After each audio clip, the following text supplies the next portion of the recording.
గురువుగారు, మారేడు దళాలతో శివారాధన చేస్తే శివుడు ఎందుకు ప్రసన్నుడవుతాడు? మారేడు దళముల యొక్క ఉత్పత్తి పురాణంలో చెప్పబడింది. పార్వతీదేవి మందరాచలాన్ని అధిరోహిస్తున్న నేపథ్యంలో ఆమె శరీరం నుంచి వచ్చిన స్వేద బిందువులే మారేడు వృక్షంగా అవతరించాయని పురాణం చెబుతుంది. ఆ తల్లి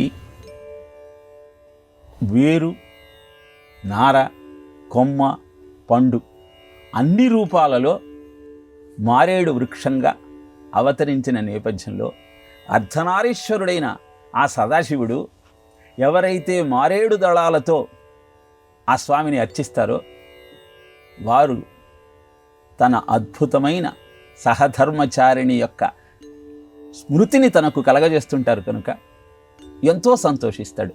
త్రిదళం త్రిగుణాకారం త్రినేత్రం చ త్రియాయుధం త్రిజన్మ పాప సంహారం ఏకబిల్వం శివార్పణం అంటూ 3 జన్మల పాపాన్ని పోగొడుతూ జీవిత పరమార్థాన్ని మనకు తెలియజేసేటువంటి అద్భుతమైన ఆ త్రిశూల ఆకారంలో ఉన్న త్రిదళము సత్వరజస్తమో గుణముల యొక్క సంకేతం. గుణాతీతమై ఆ స్వామి యొక్క సాన్నిహిత్యాన్ని కావాలని సంకల్పించుకునే వారికి కటాక్షాన్ని అందించే అద్భుతమైన సాధనమే మారేడు దళం. బిల్వాణం దర్శనం పుణ్యం స్పర్శనం పాపనాశనం అఘోర పాప సంహారం ఏకబిల్వం శివార్పణం అంటూ దాని దర్శనము స్పర్శనము ఎలాంటి పాపం నుంచైనా మనను సంరక్షిస్తుంది.